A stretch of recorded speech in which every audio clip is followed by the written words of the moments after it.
Hi, welcome. I'm Jamie. Salwete omnes. Right now I live in New York, but my family is from Canada. I have cats. I'm really interested in choirs, and during the day I'm a teacher. I work with high school students right now, but I've taught students of all ages, from college to kindergarten or the other way around. I've taught math and science at a college level, but I've also taught humanities and languages. I specialize in teaching linguistics and also in foreign languages at a lower level, like Spanish and especially classical languages, ancient languages like Latin and ancient Greek. Also, of course, in teaching my native language, English. If we work together, I'm trained in many methods and I can use them depending on your interests. We would decide on the methods and the materials that we use together based on your goals, your interests, what's worked for you in the past or hasn't worked for you, and based on your current comfort and level in the language. Um, I have also, because I have a master's in math and I studied both math and English in college, and then later education, I can speak about a wide range of topics, and my interests are pretty broad. I read a lot, I do a lot of music, and I am also interested in learning about different cultures, learning about history, and especially working through literature, through arts, through all kinds of materials. So we won't just work with a dry kind of textbook.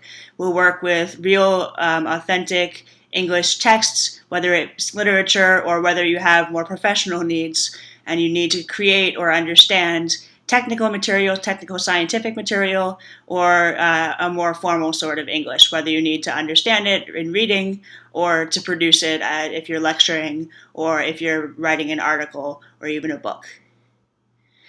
Um, I will correct your mistakes, but I won't correct them in a way that discourages you. I'm not someone who's going to stop you every time you make a little error and say, "What's going on?"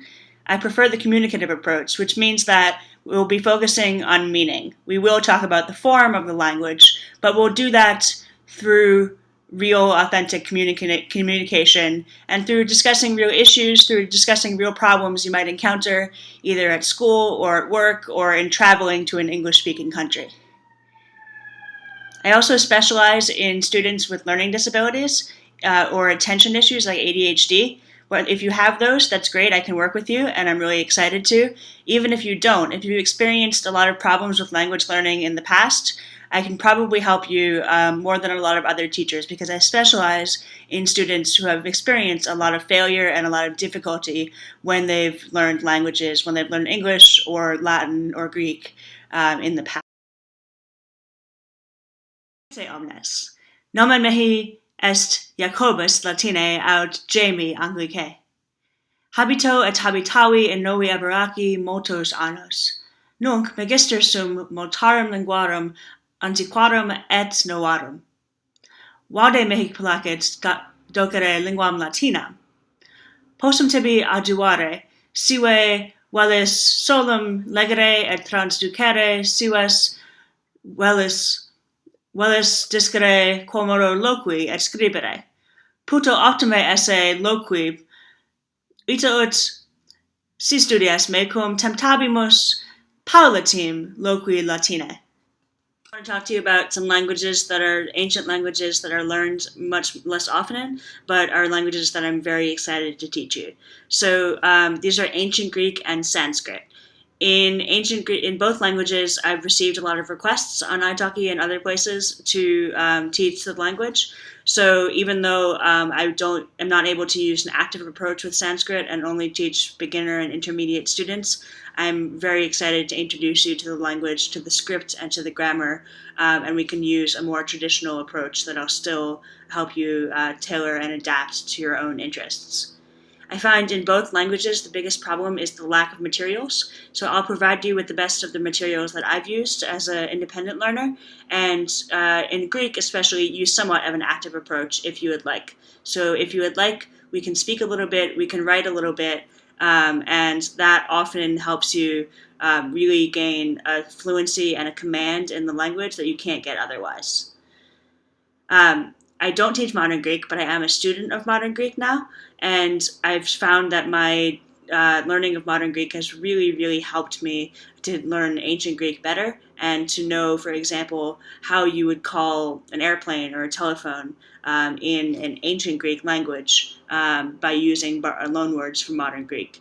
So, as a person who really enjoys the spoken Greek community, I also enjoy introducing people to ways that you can take the ancient language and use it to understand both the modern language and the whole history and linguistics of the language. In terms of dialects of Greek, I read widely in Greek. If you're in seminary and your main interest is in Koine or New Testament Greek, I'm able to help you with that. Although I don't know as much about the theology, mostly the language. And with Greek, there is more of a dialect issue than with other languages, say with Latin, with other ancient languages. So, for example, the Greek of Homer is different from the Greek of Plato or the Greek of Aristotle or the New Testament. And I've read all of those authors quite extensively and can help you with those. I want to kind of put out there that those dialects aren't as different as you think. There really is a continuous tradition of the Greek language, and I can help you access that. In terms of Sanskrit, finally, I started it after I learned Greek and Latin when I got really interested in more Indo-European languages. I got interested in the study not just of languages, but of linguistic, the study of languages themselves. And I wanted to go farther afield and learn a language of the Indian subcontinent, an ancient language. I am entirely self-taught, so I don't have a rigid method that's the way someone taught me. That also means I don't have the benefit of training from experts in Sanskrit, but there actually aren't that many who do Sanskrit training either in the United States or around the world outside of India. And so I am able to teach you the basics of the grammar, the sounds, and the script, the Devanagari script. So in Sanskrit, again, it's probably the language that I would have the most learning to do in order to teach you, but I am able to teach beginning and intermediate students just with the grammar. And again, there's an issue with the lack of materials, and I provide my own supplementary materials.